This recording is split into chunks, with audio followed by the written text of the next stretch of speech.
Hola Señor de la Santa Cruz de nuestros enemigos, líbranos Señor Dios nuestro, en el nombre del Padre, del Hijo y del Espíritu Santo. Amén. Señor mío y Dios mío, creo firmemente que estás aquí, que me ves, que me oyes. Te adoro con profunda reverencia. Te pido perdón de mis pecados y gracia para hacer con fruto este rato de oración. Madre mía Inmaculada, San José, mi Padre y Señor, Ángel de mi guarda, intercede por mí.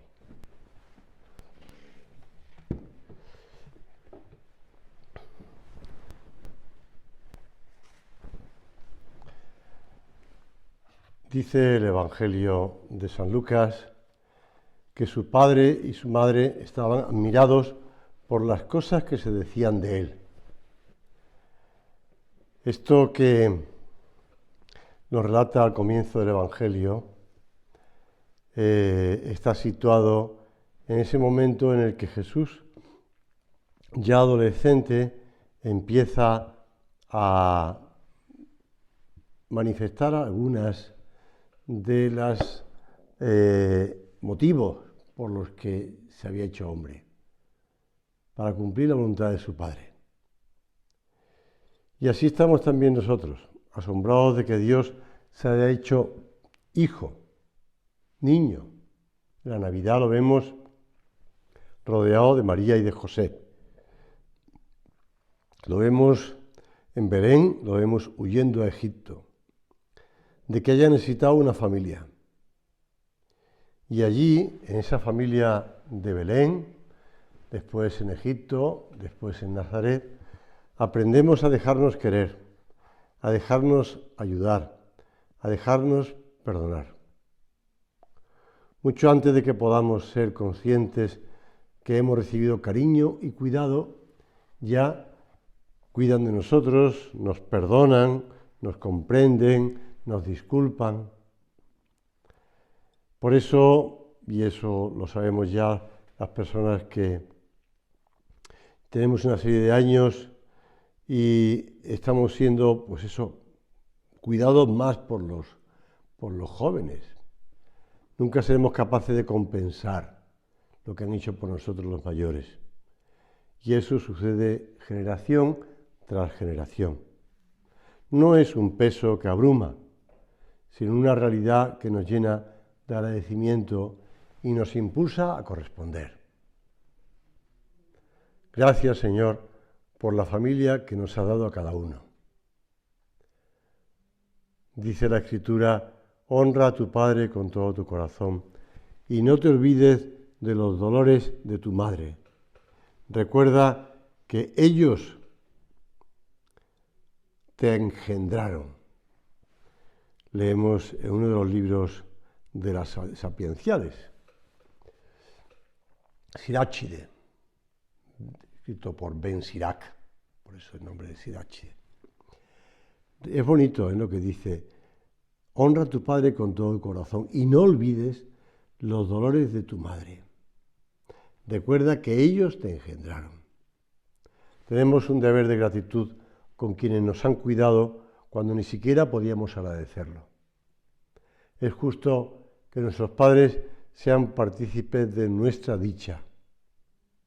Ellos han sido muchas veces quienes han puesto en nuestra vida la semilla de la fe y de la piedad. Contemplar la vida de la Sagrada Familia, ese entorno familiar, social, donde se mueve Jesús, nos hace comprender que Dios ha querido también que nosotros nazcamos en una familia, que nosotros vivamos en una familia. Y desde ahora Cristo será el centro de sus vidas, ejercerá en sus almas una indescriptible atracción. Jesucristo, después de que los magos se marcharan por otro lugar para no encontrarse con Herodes, el Señor empieza a iluminar ya no la estrella, sino iluminar la vida de las personas con las que se va encontrando.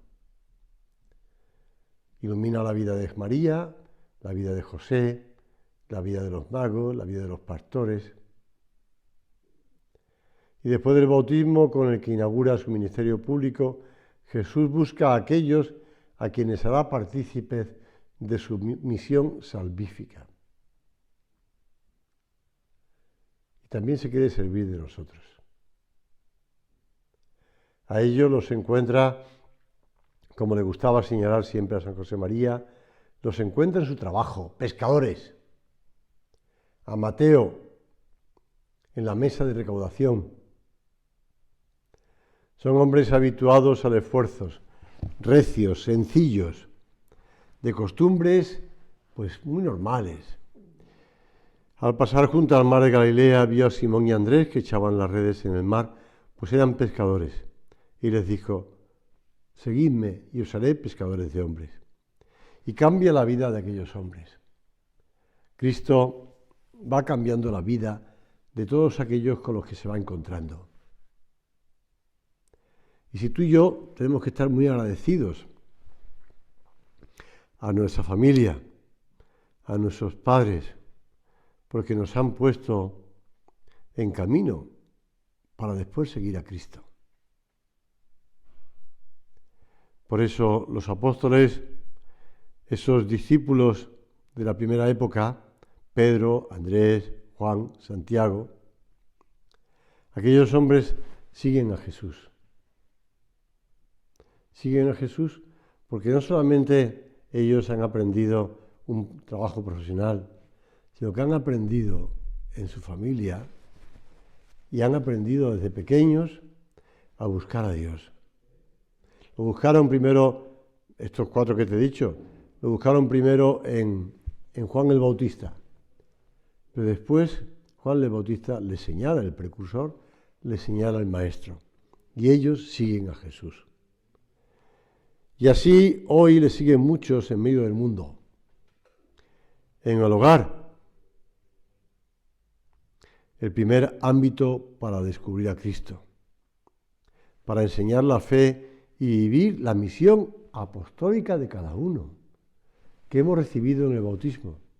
Y en la calle, entre nuestros iguales, porque vivimos con ese planteamiento de caridad y apertura con todos.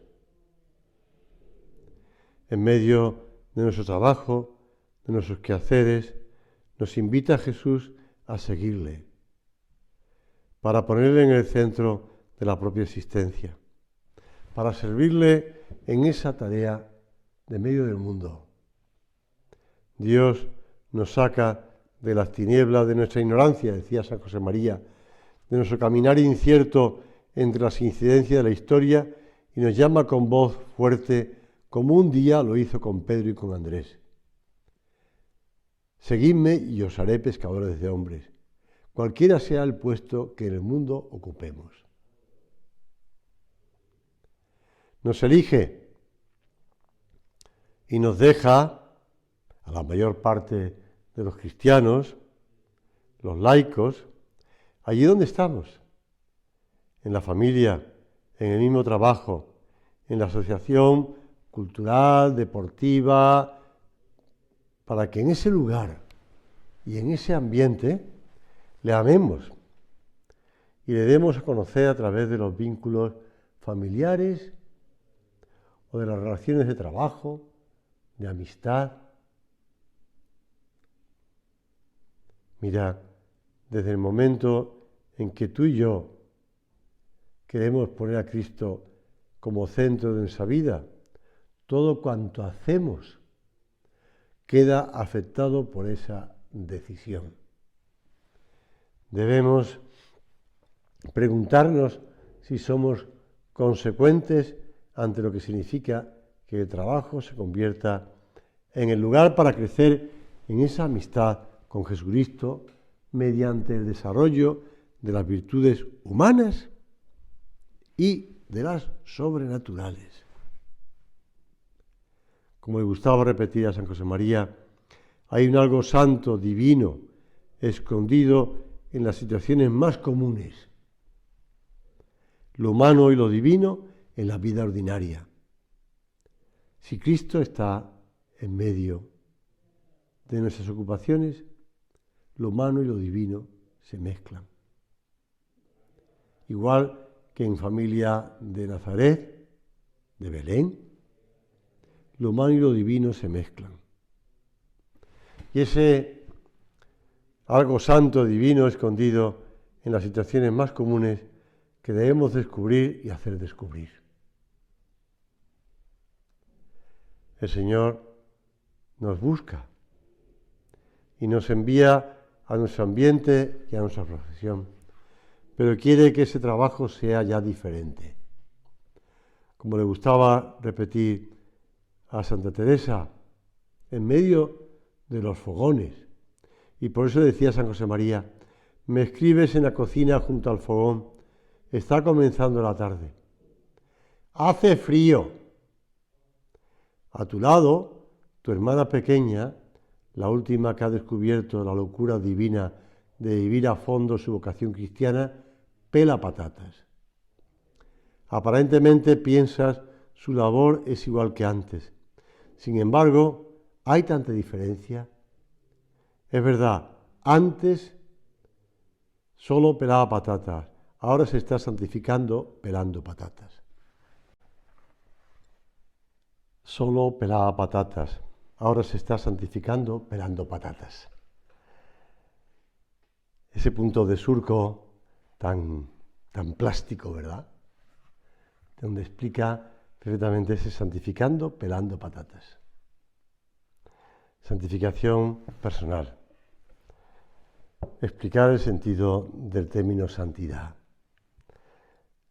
Todavía tiene que ser explicado. Tantas veces se piensa que la santidad, ahora que veíamos lo de santo súbito del Papa emérito Benedicto XVI, pensamos que la santidad es algo inasequible, es algo muy difícil, es algo... y no. Porque el Señor te quiere santo a ti y a mí. En medio del mundo, orientando con sentido cristiano cada una de las cosas que hacemos.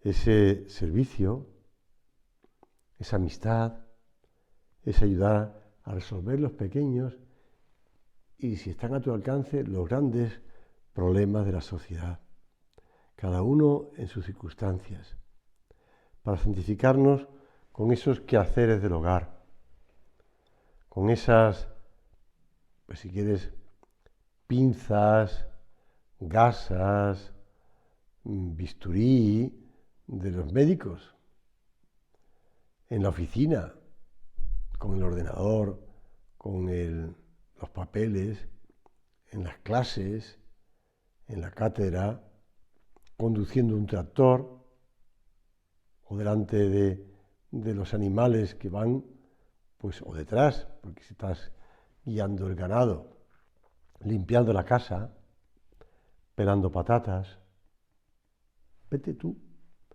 poniendo tu trabajo, lo que haces. Ese trabajo debe asemejarse a Cristo, a quien contemplaremos después de su nacimiento en el taller de José. Contemplábamos a José y a María en un establo, ¿sí? En una gruta. Y al niño recostado en un pesebre. Pero no te creas tú que va a cambiar eso por un palacio o por una casa de varios pisos. Va a cambiar eso por, bueno, primero por irse de migrante a Egipto. Y después, pues terminará viviendo en una casa como eran las propias de Nazaret.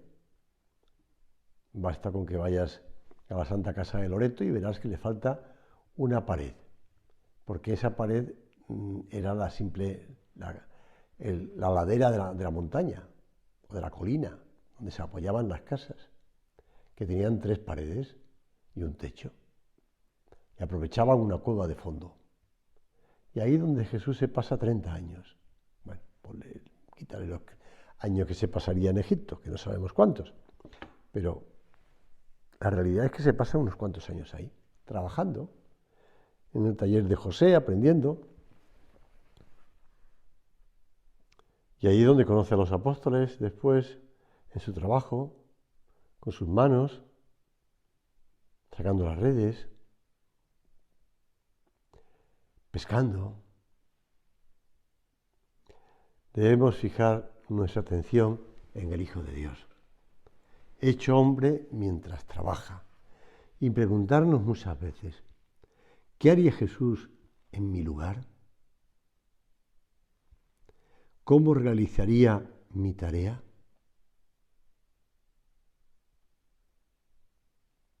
El Evangelio nos dice que todo lo hizo bien. Capítulo 7 de San Marcos. Todo lo hizo bien, con perfección humana, sin chapuzas. Y eso significa hacer el trabajo, en algunos sitios la palabra chapuza no se entiende, pero bueno, es hacer las cosas atropellado, malamente, para salir del paso. Y eso significa hacer el trabajo con espíritu de servicio a sus vecinos, con orden, con sonoridad. Me imagino que Jesús, lo aprendería de José además, entregaría los encargos en el plazo convenido. Remataría su trabajo artesano con amor, pensando en la alegría de los clientes al recibir un trabajo sencillo, pero bien hecho, perfecto. Se fatigaría, sudaría, se cansaría. Estaba acordando, por eso me he despistado un poco, de algo que siempre le cuento a los niños, hablando de los evangelios apócrifos. A ellos les hace mucha gracia. Estaba Jesús, cuentan unos evangelios apócrifos, estaba Jesús jugando con unos compañeritos, con unos amigos, y entraron en el taller de José y por una ventana entraba un rayo de sol. Y Jesús se subió al rayo de sol, y estaba subido en el rayo del sol. Evangelio apócrifo, falso. Uno de sus amigos intentó imitarle y se pegó un batacazo, claro. Y José regañó a Jesús. No nos lo imaginamos que fuese así. Igual que tampoco nos imaginamos lo que sí me he acordado antes. José preocupado porque una de las patas de una mesa o de una silla no le había salido bien, un taburete o lo que fuera, y Jesús dijo, no te preocupes, y alargó y puso igual las 4 patas. No. ¿Verdad que no? Ni lo uno ni lo otro. Jesús haría su quehacer con esa plena eficacia sobrenatural, porque estaba redimiendo al mundo. Por eso lo haría bien. Perfección humana, redimiendo al mundo. Redención de la humanidad unida a su Padre con amor y por amor. Unido a los hombres también por amor a ellos. Y como lo que se hace por amor compromete, ningún cristiano puede pensar que aunque su trabajo sea aparentemente de poca importancia, o así lo juzguen con ligereza algunos, con sus comentarios superficiales, porque piensan, bueno, total, ¿este qué es? Un simple carpintero. Eso dijeron de Jesús, pero no es el hijo del carpintero. Es un simple fontanero. Este es pues esta persona es una limpiadora, o esta persona es una ama de casa, o esta persona es, no sé, un conductor de autobús.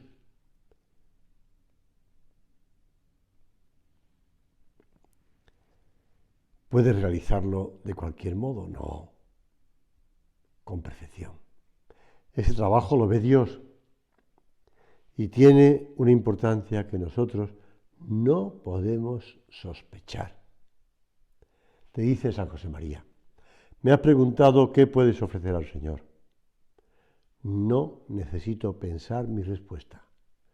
Lo mismo de siempre, pero mejor acabado, con un remate de amor que te lleve a pensar más en Él y menos en ti. Por amor. Por eso hizo el Señor las cosas. Por eso hacía las cosas. Por eso también lo hacía José y lo hacía María, por amor a Jesús, por amor a Dios. y nosotros por amor. Te voy a relatar ahora una anécdota un poquitín larga. Más bien es leerte algo que escribe un escritor, si quieres, o un profesor de escritura o de teología incluso. Es muy conocido porque ha publicado muchos libros. Dice, todavía recuerdo el momento en que entré en el Opus Dei. Hasta entonces había admirado su fidelidad a la doctrina cristiana, su plan de vida y la amabilidad e inteligencia de su gente. Bueno, lo dice él. Pero no había entendido a fondo lo que hace al Opus Dei algo nuevo. Cuando miro atrás, veo que tenía buenas excusas para no comprenderlo. Sobre todo yo estaba recién convertido. Estoy leyéndote a Scott Hahn. También un tanto desencajado hasta la ansiedad. Mi recién encontrada fe, no sé si has leído Roma Dulce Hogar, donde relata su conversión, estaba produciendo tensión en mi matrimonio. Así que cuando dedicaba tiempo a estudiar el espíritu del Opus Dei, estaba también preparándome para explicar la fe y la moral católicas. Siempre dispuesto, dice San Pedro, a responder a todo el que os pida razón de vuestra fe. Pensaba que era doble la obligación, siendo mi propia mujer quien la pedía. Kimberly, que sabéis que se convirtió después de él, pero en todo ese momento no se había convertido todavía. Kimberly era y es aún una muy instruida, muy bien educada, muy devota y ardiente hija de un pastor presbiteriano. Tiene un máster de una de las más famosas escuelas teológicas evangélicas de América. Sabía lo que ella creía y sabía por qué. Como una inteligente e informada calvinista, sabía por qué ella era protestante. El meollo de la Reforma protestante fue una protesta contra ciertas doctrinas y devociones tradicionales católicas. Kimberly tenía muy serias objeciones al catolicismo, al menos como ella lo percibía. Temía, dice Scott, que mi giro hacia la devoción mariana me estuviera separando de Jesucristo. Temía que mi práctica de los sacramentos pudiera ser supersticiosa y que mi invocación a los santos fuese idolatría. Así que hice lo que cualquier racionalista hubiera hecho en una situación semejante. Pasaba cada día horas buscando y componiendo las respuestas más adecuadas a sus objeciones. Construía argumentos con esas respuestas y luego consideraba cuál sería el mejor modo de presentarle esos argumentos. Me quedé sinceramente sorprendido al ver que mi estrategia no funcionaba. Kimberly y yo podíamos estar hasta las 3, me imagino que de la madrugada, debatiendo diferencias doctrinales y continuar luego la conversación por la mañana en el desayuno. Y cuanto más irrefutables mis argumentos, más me parecía que se alejaba. Y no solo de la Iglesia Católica, sino también de mí. Después de un tiempo rechazó leer los artículos y libros que le recomendaba. Se negó incluso a leer ni un solo párrafo de un texto sobre la Virgen María. Bueno, aquello era tremendo, ¿eh? Me salto algunos párrafos, pero va abundando en su pozo. Acudí a un buen amigo, Gil, que resultó ser un miembro del Opus Dei. Le expliqué con dolor y detalle mis esfuerzos por prevenir las preocupaciones de Kimberly y el cuidado que había puesto en disipar cada una de ellas.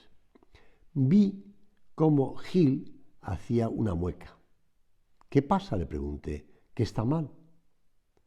Me miró como un hermano y dijo, ¿por qué no apagas la apologética y enciendes el romance? Al principio quedé un tanto escéptico, pero luego le conté el asunto a mi confesor, un sacerdote del Opus Dei, que me dio un consejo parecido. El mensaje no podía estar más claro. Afloja en la teología, Scott, aprieta en el cariño. No es que me convenciera mucho esa actitud. A mí un teólogo me estaban aconsejando que abandonase la reina de las ciencias, el más noble empeño que conocía. ¿Y todo para qué? ¿Por cenas con velas y dulces carantoñas? Pero resulta que habían apuntado los dos en la misma dirección. Y la cosa venía de dos hombres cuyo buen criterio me merecía profundo respeto. Haría la prueba. Para empezar, intenté volver a descubrir lo que teníamos en común y lo que nos llevó al matrimonio. Me di cuenta, por ejemplo, de que apenas había hablado con ella de nuestro hijo, que era entonces muy pequeño. Comenzamos de nuevo a reír juntos y a apreciar los pequeños descubrimientos diarios de los padres primerizos. Ocasionalmente podíamos volver a rezar juntos sin reserva ni provocaciones. Estaba funcionando. En lugar de intentar construir un argumento perfecto, estaba procurando ser mejor marido, mejor padre, mejor hijo. El efecto en nuestro matrimonio fue electrizante. Me ahorraré detalles, solo diré que llegó un día en que Kimberly comenzó a hacerme preguntas sobre la fe católica. Y no pasó mucho tiempo antes de que pidiese ser también recibida en la iglesia. Encender el romance. Consiguió lo que nunca había logrado, un interminable debate. El método Hill le llama él. Pues sí, se ve que funciona el método Hill. Nosotros hemos de pensar, ser un buen profesional, un buen padre, un buen hijo, un buen marido, una buena mujer, esposa, un buen compañero. Eso es lo que hay que hacer para acercar a las almas a Dios. Eso es lo que tenemos que hacer. Por eso pregúntate, si a lo largo del día te propones ejercitar esas virtudes, sin las cuales no podría alcanzar la santidad a la que has sido llamado. Generosidad, alegría, optimismo, constancia, laboriosidad, magnanimidad, y a la vez, si pones al Señor en medio de esas cosas. Oración, presencia de Dios. Y esto se puede hacer sin tener que repetir oraciones, sin ruido de palabras, con pensamientos, con afectos, la oración vocal, la oración mental, pero podemos poner al Señor en medio de esas circunstancias.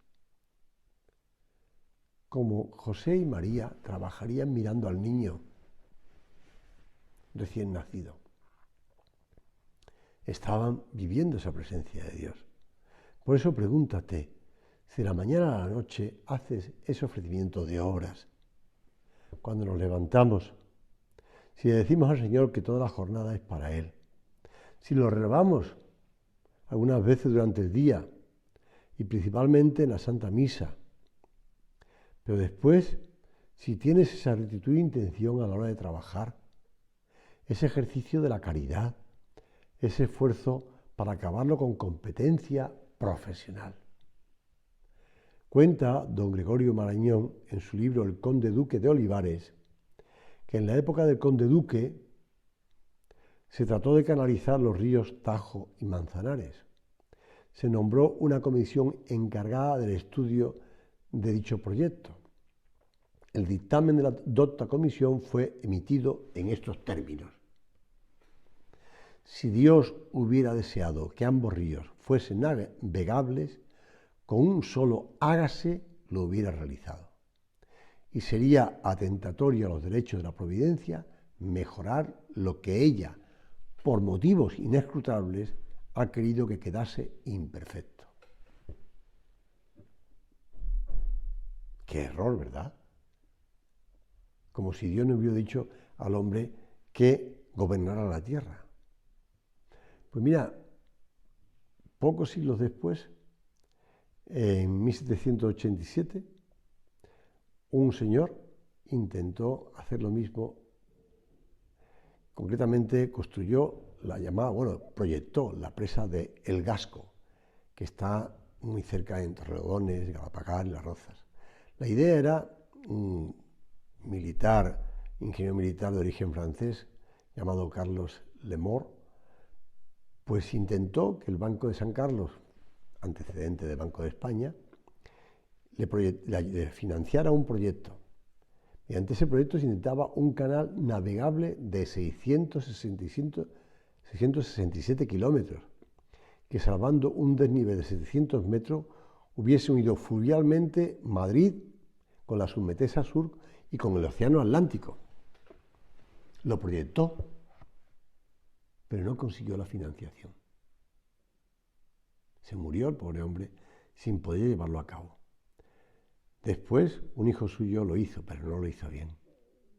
Y ahí está la llamada presa del Gasco, que está inacabada o si quieres rota porque no funcionó. La idea era del Guadarrama pasar al Manzanares, de Manzanares al Tajo. ¿Dios no lo quiere? No. Los hombres lo han hecho mal. Lo hicieron mal y por eso no acabó bien. Piensa que Dios quiere que hagas el trabajo bien hecho.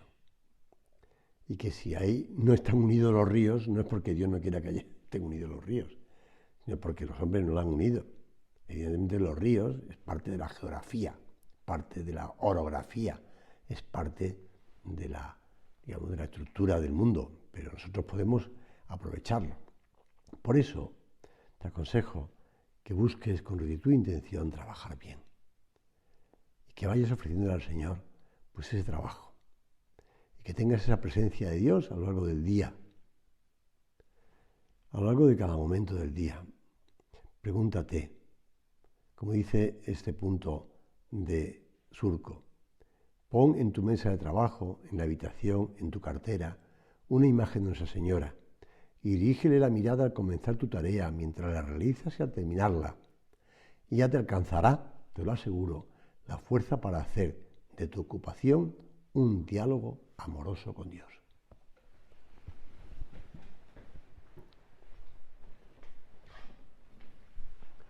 Te doy gracias, Dios mío, por los buenos propósitos, afectos e inspiraciones que me has comunicado en esta meditación. Te pido ayuda para ponerlos por obra. Madre mía Inmaculada, San José, mi Padre y Señor, Ángel de mi guarda, interceded por mí.